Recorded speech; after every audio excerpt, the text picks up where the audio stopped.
Hello YouTube, welcome back. Today I'm actually doing like a dedicated sit down video just for a little bit of education for you guys. Be sure that my channel never becomes too much about me, and I always want to be sure that I am giving back to you guys. And so what I'm going to do today is I am going to show you guys a full day of eating, but I'm going to disperse that within this educational chat that we are about to have about calorie deficits, because then it'll like break it up. You guys still get to see my meals for a day, and I also get to educate you. So these meals are going to be from a day in my current calorie deficit phase on one of my lower days. So right now I'm doing like 5 lower days and 2 higher days. In this section, when I'm talking to you guys, what I really want to go over is just common mistakes that I see in dieting and things to look out for. But I'm just gonna randomly insert clips from my full day of eating. So that's how we're gonna do this video. So for breakfast today, I did quick cooking rolled oats, cinnamon, sea salt, vanilla extract, and stevia, and then a little bit of sunflower butter on top. And then we have an omelet scramble thing, egg whites, yellow squash, mushrooms, nutritional yeast, sea salt, black pepper, garlic powder, and then a little bit of pico de gallo on top. And then I have my morning supplements here. That is gonna be meal number 1 for today. The first thing that I see people do wrong when they go into a calorie deficit, they're looking to lose body fat, is they actually start to increase their training volume as they go throughout the deficit. And in reality, when we're looking at our training, we have to be able to recover from our training, right? So if we're looking at recovery, one of the big factors of that, now sleep and stress management and all of these other things are important too, but one of the big factors of that is how much, food do you have? And so if we are taking away food and we are now in an energy deficit, we actually have a less recovery capacity. So if anything, over time in a deficit, we may actually need to decrease training volume.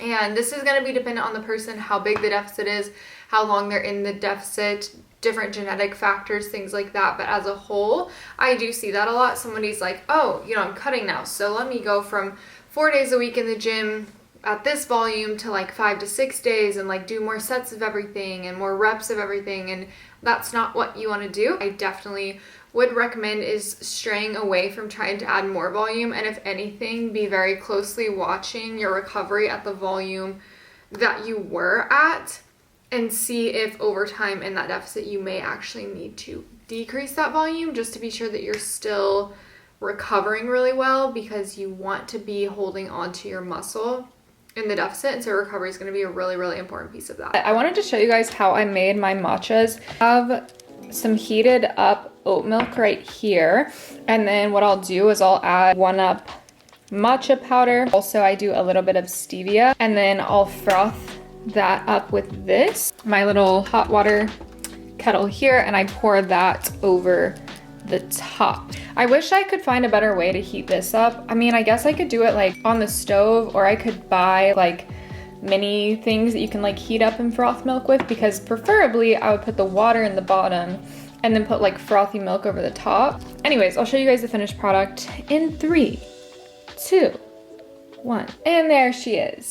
So this is what it turns out like. Like I said, I need to find a better way to do it, honestly, but right now, that's how it's done. The second mistake that I commonly see is having an exact timeline that you want to be to an exact point. Even if you have something like a wedding, a vacation, you still want to be patient with the fat loss phase and realize it's not your wedding's fault that you waited till the last minute.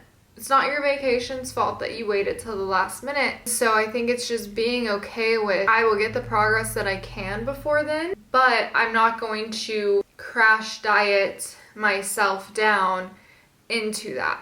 Because not only does oftentimes when somebody does initiate such an extreme diet, it's very hard to even stick to, but I find that then it creates this really bad cycle of, okay, I'll diet whenever I really feel like I need to, and then I'll go back to what I was doing. Plus the fact that when we look at crash diets and trying to rush dieting, you are going to set yourself up for potentially more muscle loss and more downregulation of sex hormones, of thyroid hormone. Now, there's going to be some downregulation regardless, but you're setting yourself up for the worst of all of the effects of dieting by trying to do it too quickly. Each time that you lose muscle, you also have to consider you spent so much, maybe spent actual time trying to build that, not just to lose it. Like, we want to maintain that.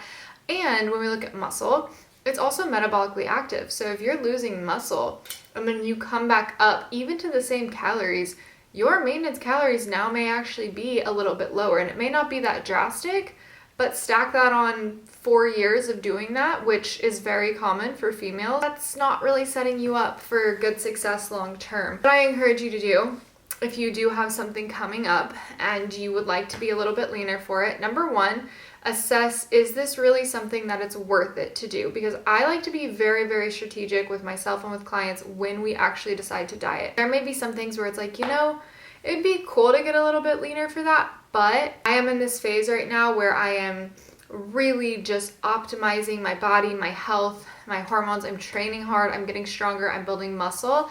Let's not disrupt that, and let's just work on a little bit more acceptance of where we are and still loving ourselves where we are and being okay that at this event that we have to attend, that we're not our leanest physique, and seeing ourselves for more than that. And then when the time is right, doing a deficit. If you are somebody who maybe you are still in an okay place to do a deficit and you decide, it's worth it to me to kind of take a pause on muscle building or maintaining life, living a healthy lifestyle, and you do decide to, I think what you should do is still take it at a moderate rate and just be okay with the fact that you may not be at your end goal by the time that event comes. That doesn't mean that you can't see progress by then. I could ramble on that one for days, but I think I'm gonna leave that one there. Made up just a little pre-workout meal. So I have these corn tortillas that I got at Whole Foods this week. I still had, this is the very last that is left over from my ground turkey.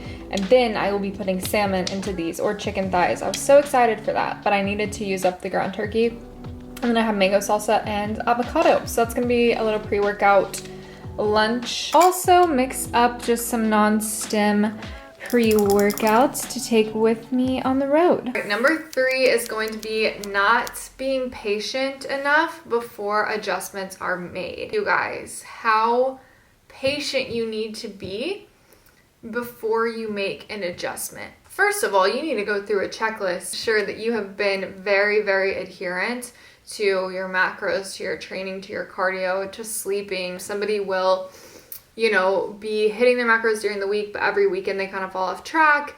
And so they're really not seeing the progress. And then they're just like, oh, well, I guess I need an adjustment. I'm like, no, you probably just need to be sure that we're not only focusing on 5 out of 7 days of the week. Of course, there's something to be said for somebody, if I had them in like a straight deficit, maybe our adjustment would be, okay, let's stay at this calorie average, but I'm gonna make your weeks a little bit lower, give you a little bit more on the weekends for buffer room, but we still have to be accurate within that. How long have I truly been being adherent before an adjustment? Outside of that, you have to think about factors, especially with females, like your menstrual cycle and the changes in fluid shifts and water retention in your body around a menstrual cycle, understanding the fluctuations that can happen, even if you had more salt the day before the normal, or you ate your last meal later the day before the normal, you're a little inflamed from a hard leg day, or your digestion's a little bit off. I mean, that can be a huge one. If somebody gets a little backed up at all, which sometimes does happen in a diet phase, not only because people tend to start eating more volume foods and maybe their fiber gets high, but also we see some thyroid downregulation, which obviously we try to kind of mitigate that as much as we can. The scale is gonna freaking fluctuate a lot in a diet. I think you just have to keep steady, keep looking at the averages over time, be very, very self-aware to the fact of, oh, I ate, 2 hours later than normal last night, or oh, I normally go to the restroom before I weigh, I didn't this morning. Sometimes people just always want to see a lower number and they're forgetting about all these fluctuations. And they're making adjustments way too soon. We're not looking for every single day to go down. We're collecting data over time. And if we truly do hit a stall where we're being really consistent, all of the fluctuations, we really have thought them through, and we really have hit a stall, then we can make an adjustment. Maybe even try a refeed first, then make an adjustment. Keeping in mind that we're looking at trends over time and averages, and that the scale is not only reflective of body fat changes, but it's also reflective of all of those shifts of whether it's water or undigested food and things like that. Okay, I am actually so hungry after my leg day today. It's almost 6 o'clock. I normally eat dinner around 5, but I've been editing a video. So here is dinner. We have some rice, cauliflower, and butternut squash and chicken thighs, olive oil, and then seasonings. And here is the finished product of that. This looks so like warm and cozy. I'm excited for this. Okay, so we are on number 4. This one is going to be about cardio. There are different types of cardio to use, obviously.